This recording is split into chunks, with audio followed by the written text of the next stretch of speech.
konsep jauh lebih bagus Anies Baswedan, Pak. Oke. Cuman orang bertanya-tanya, ya, lu bisa laksanakan tidak? Sudah ada contohnya. Gubernur kan boleh bilang ya presiden tingkat bawah gitulah gitu ya. Ya, kita kadang heran yang mengikuti secara seksama perjalanan Pak Anies Baswedan, mendengarkan mereka-mereka ini yang selalu ingin mengajak kita agar membenci Pak Anies. Salah satunya video berikut kita akan dengarkan bagaimana seorang yang menjadi intelektual dan dipandang sebagai sudah public figure memberikan statement yang saya rasa ya perlu dipertanyakan, yang beliau mengatakan bahwa Pak Anies itu hanya pandai gagasan, konsep, tapi tidak bisa mengejawantahkan dalam tindakan-tindakan nyata apa yang beliau sampaikan. Langsung saja kita dengarkan. Anies ini seorang ya scholar, Intelektual. scholar. Oke, scholar. Anies pintar sekali. Cerdas ya? Cerdas dia, sekolah pintar. Kan beda pintar dengan cerdas ya? Oh beda Oke. ya, pintar. Speech-nya, pidatonya sangat bermutu, Dan memukau.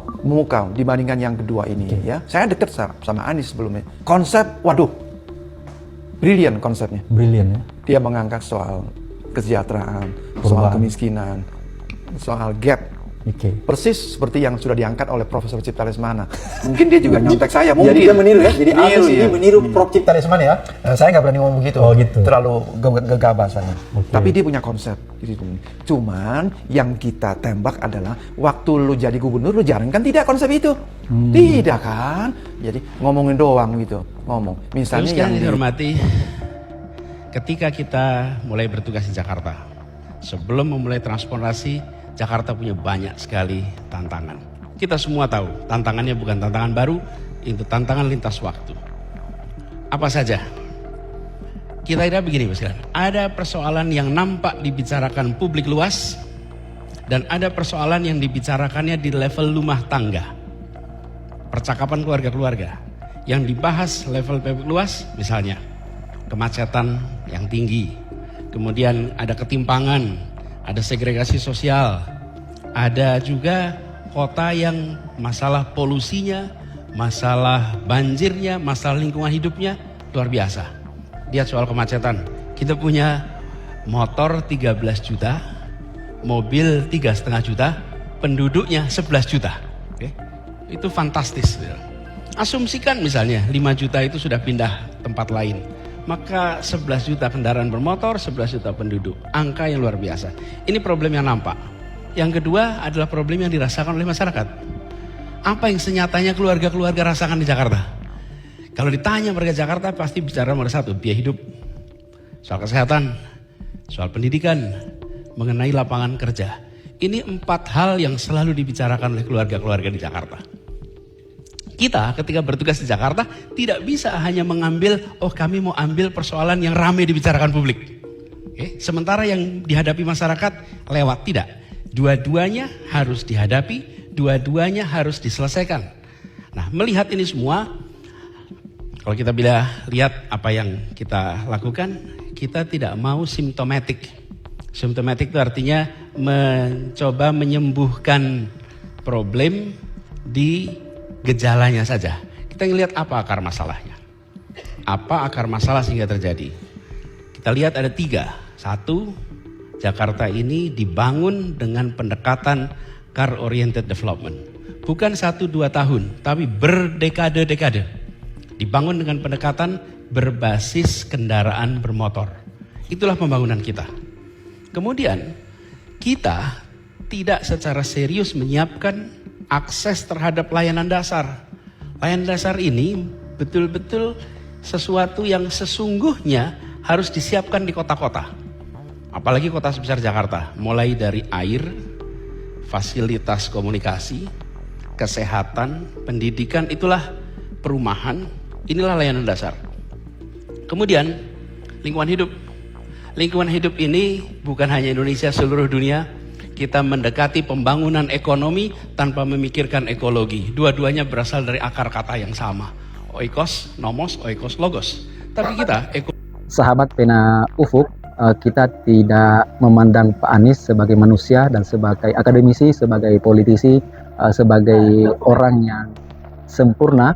beliau sebagai manusia tentu banyak kekurangan, namun sebagai politisi ya kita akan menyaksikan sosok yang bersinar pada diri beliau jika dibandingkan dengan politisi-politisi yang ada saat ini di level nasional.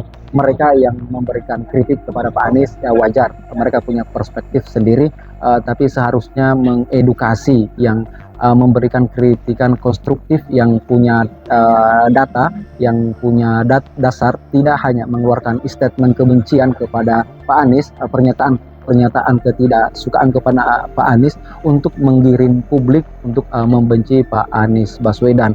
Pak Anies tentu perjalanan panjang dan kita yang suka mengikuti perjalanan beliau kadang-kadang bingung dengan sendiri mereka yang terlalu berambisi menjatuhkan kredibilitas, ingin merusak citra Pak Anies Baswedan dengan framing yang jahat, yang tidak berdasar. Pak Anies secara konsep diakui atau tidak, apalagi public speaking adalah sangat langkah ya, punya ada tandingannya di Republik ini. Namun untuk mengejawantahkan, untuk menindaklanjuti gagasan dan konsep itu dalam tindakan nyata juga sudah terbukti ya selama Menteri Pendidikan, selama beliau dulu menjabat sebagai Menteri Pendidikan, apalagi terkhusus ketika beliau menjabat gubernur di Jakarta. Ya, orang Jakarta sudah merasakan hal tersebut, bagaimana sebuah terobosan, bagaimana Pak Anies merangkul rakyat Jakarta, bagaimana Pak Anies membangun kota Jakarta menjadi kota modern dan sejajar dan kota-kota lainnya, termasuk JIS, termasuk